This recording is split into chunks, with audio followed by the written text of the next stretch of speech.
आज के स्मैकडाउन के एपिसोड की शुरुआत बहुत ही इमोशनल हुई। पूरा स्मैकडाउन रोस्टर स्टेज पर था जिसमें ट्रिपल एच भी मौजूद थे। स्मैकडाउन के कुछ बड़े सुपरस्टार मिसिंग भी थे। बड़ी बात, ब्रॉन स्ट्रोमैन और एरिक रोवन भी स्टेज पर खड़े दिखाई दिए।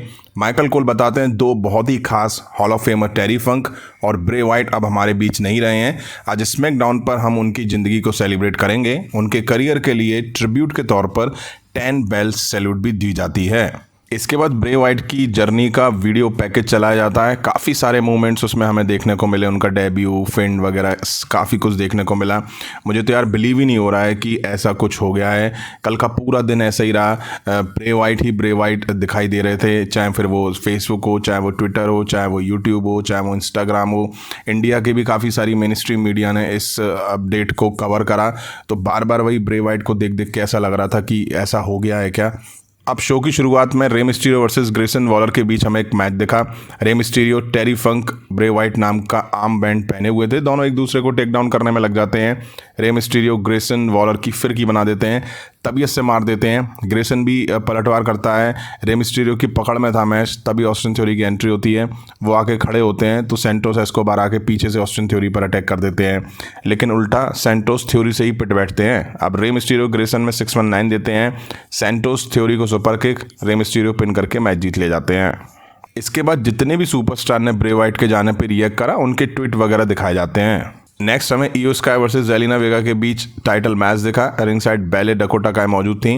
बढ़िया मैच दिखा इन दोनों के बीच। जेलिना वेगा और इयो स्काई सेम कद काठी की हैं, तो मैच में दोनों ने इम्प्रेस करा।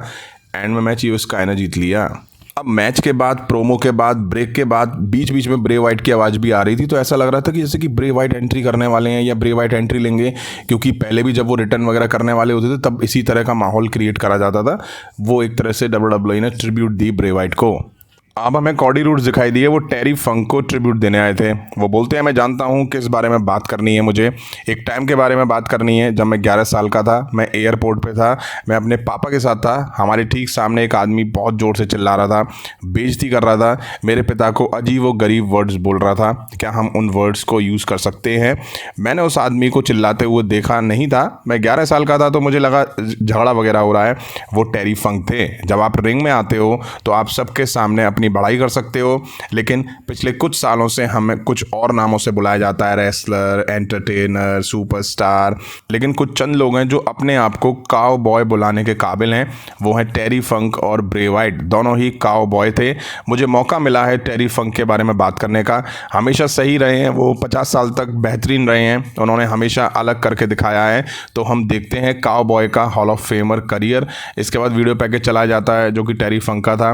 काफ़ी सारे मूवमेंट्स उनके दिखाए जाते हैं। कॉडी बताते हैं नेक्स्ट टैग टीम मैच जो होने वाला है वो टेरी फंक हार्डकोर टैग टीम मैच होगा। इसके बाद हमें ब्रॉलिंग ब्रूट्स वर्सेस स्ट्रीट प्रॉफिट्स के बीच मैच दिखा।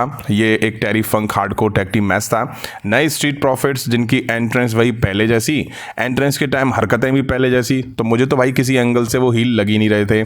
चारों भिड़ जाते हैं, रिंग के बाहर, रिंग के अंदर, सब जगह एक दूसरे में मार देते हैं। बढ़िया मैच दिखा। ब्रॉलिंग ब्रूट्स काफ़ी ज़बरदस्त दिखाई दी है, बावजूद इसके कि भैया स्ट्रीट प्रॉफिट्स हील है। तभी बॉबी लैशली की एंट्री होती है। ब्रॉलिंग ब्रूट्स की पकड़ में था मैच। टेबल पे फॉर्ड को लेटा के बुच टॉप रोप से मूव देने ही वाले थे, तभी बॉबी लैशले बुच को धक्का मार के रिंग साइड गिराते हैं, स्पीयर देते हैं और स्ट्रीट प्रॉफिट्स यहाँ मैच जीत ले जाते हैं। अब बीच बीच में ब्रे वाइट वीडियो पैकेज के जरिए हमें दिखाई देते रहे। ऐसा लगा जैसे कि वो शो का ही पार्ट है। जैसे कि फायरफ्लाई फन हाउस वाला उनका जो थोड़ा सा वीडियो दिखाया गया था, ऐसा लगा कि जैसे कि बीच बीच में पहले नहीं शो में वो आते थे, वैसे ही दिखाए जा रहे हैं।